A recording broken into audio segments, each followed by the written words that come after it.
मजहब एक ऐसा मजहब है जिसकी बुनियाद सिर्फ और सिर्फ फरसूदा और मन गढ़ंत रिवायात है। यहाँ तक कि इस मजहब में ऐसी शर्मनाक और बेहुदा तरीन रिवायात पाई जाती हैं जिनको सुनकर रूह कांप जाती है। आज की ज़ेरे नज़र वीडियो में हम हिंदू मजहब की ऐसी ही चंद शर्मनाक रिवायात का जिक्र करेंगे जो आपके लिए यकीनन दिलचस्पी और हैरत का बायस बनेगी। मुअज़्ज़िज़ दोस्तों, हिंदुओं में सबसे आम रिवायत ये पाई जाती है कि यहाँ लड़की की बाकायदा शादी से पहले उसकी शादी एक दरख्त के साथ कर दी जाती है और शादी के बाद उस दरख्त को काट दिया जाता है। जबकि इस रस्म को मानने वाले लोगों का ये कहना है कि इस तरह लड़की पर बुरी बलाएं असरअंदाज नहीं होती और अगर कोई बुरा असर होता है तो वो दरख्त के कटते ही दूर हो जाता है। इसके अलावा हिंदुओं में एक ऐसी गलीज रस्म भी पाई जाती है जिसके मुताबिक बद्रीनाथ मंदिर में हिंदू मर्द और औरत इकट्ठे नहाते हैं। बद्रीनाथ मंदिर के बारे में हिंदुओं का अकीदा है कि यहाँ का पानी हर तरह की नापाकी को धोकर आदमी को पाक कर देता है, इसलिए यहाँ हर वक्त लोगों की बड़ी तादाद मौजूद होती है जो कपड़े उतार कर इस शर्मनाक रस्म को अदा करते हैं।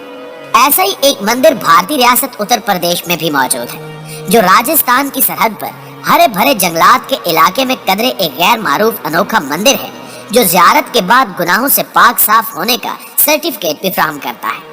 कहा जाता है कि इस मंदिर के पाक पानी में गुस्ल से इंसान गुनाहों से पाक हो जाता है।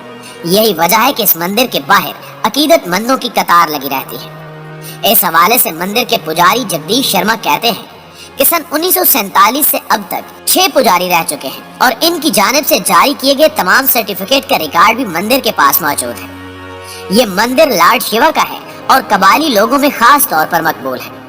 मंदिर के अहाते में पानी का एक बड़ा टैंक मंदाकुनी कुंड के नाम से जाना जाता है। इसी में लोग बदन और रूह की पाकी के लिए डुबकी लगाते हैं और इस रिवायत के बारे में कहा जाता है कि गौतम नामी एक देव ने इस मकाम पर एक जानवर की जान ली थी जिसके सबब वो मलून करार दिया गया था। गौतम ने आकर देवी से दुआ की तो दरियाए गंगा मंदाकुनी के रूप में जाहिर हुई और उसमें उसने स्नान किया और अपने आप को गुनाहों से पाक पाया। तभी से लोग यहाँ अपने गुनाह धोते आते रहते हैं।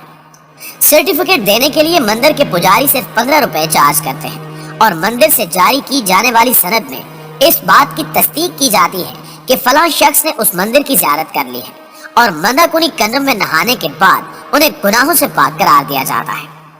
प्यारे दोस्तों, अगर हम हिंदू मजहब की मजीद रस्मों की बात करें तो यहाँ एक ऐसा कबीला भी पाया जाता है जहाँ लड़की की शादी सिर्फ एक अकेले मर्द से नहीं बल्कि उसके तमाम भाइयों से भी की जाती है। ये शुमाली हिंदुस्तान की ज़माने कदीम की वो रस्म है जो पिछली 10 सदियों से चली आ रही है। ऐसा ही एक खानदान राजू वर्मा का है जो 5 भाइयों की इकलौती बीवी है।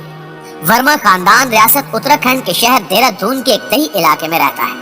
21 साल राजू ने खसूसी रिपोर्ट में बताया कि वो अपने 5 शौहरों और एक 18 माह के बच्चे के साथ एक कमरे वाले घर में रहती है। राजू के 5 शौहरों में 28 साल शांतराम वर्मा, 32 साल बिजू वर्मा, 26 साल गोपाल वर्मा, 21 साल गुड्डू वर्मा और 19 साल दिनेश वर्मा शामिल है।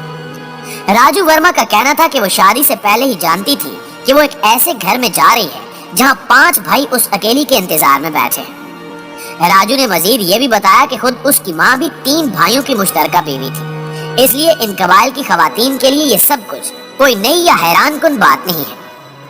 इब्तिदाई तौर पर राजू वर्मा की शादी 4 साल कबल गुड्डू वर्मा के साथ हुई थी, जिसके बाद बारी बारी बिजू, शांतराम, गोपाल और दिनेश से भी राजू की शादी की बाकायदा रस्में की गई, जबकि राजू की 5वीं और आखिरी शादी दिनेश से की गई क्योंकि पहले दिनेश की उम्र कम थी, लेकिन जैसे ही वो 18 साल का हुआ तो वो भी शादी करके राजू के शौहरों की फहरिस्त में शामिल हो गया। हैरत अंगेज तौर पर पहाड़ी इलाके के इस मेहनतकश खानदान के घर में कोई चारपाई भी मौजूद नहीं है, इसलिए ये तमाम अफराद फर्श पर रजाइयां ओढ़कर सोते हैं।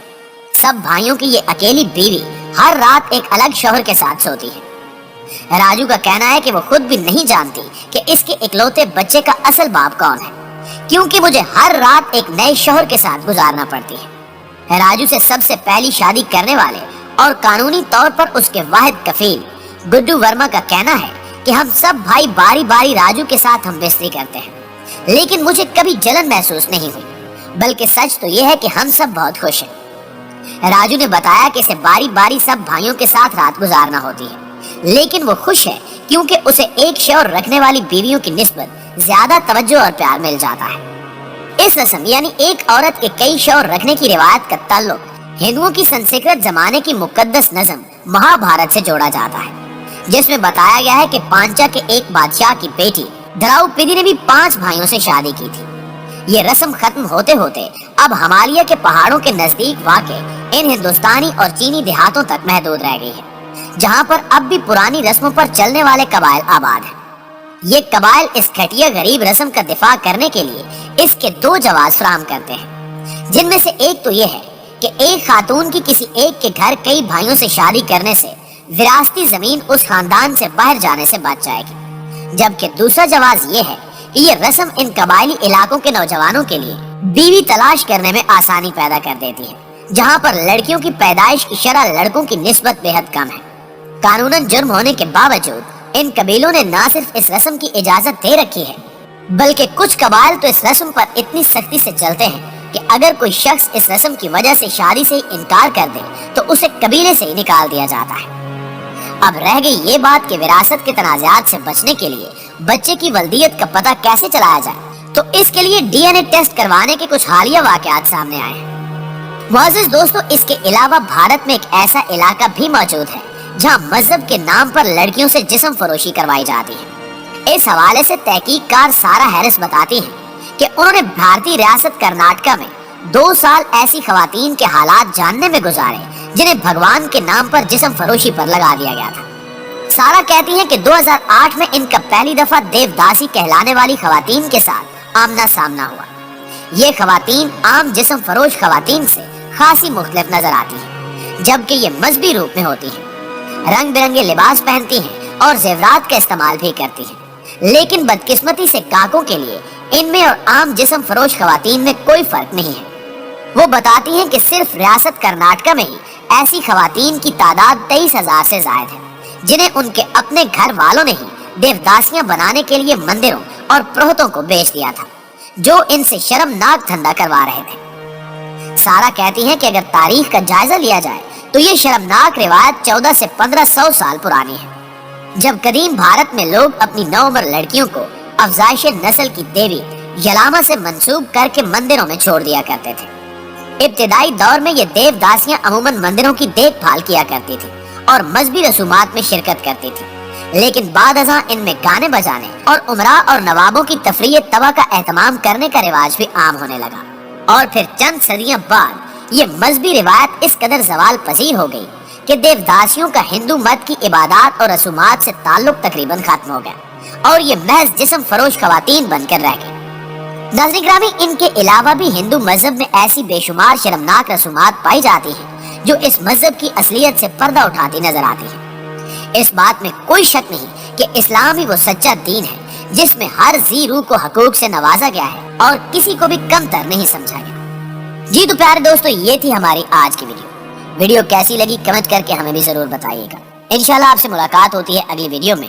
तब तक अपना और अपने प्यारों का ढेर सारा ख्याल रखिएगा। अल्लाह।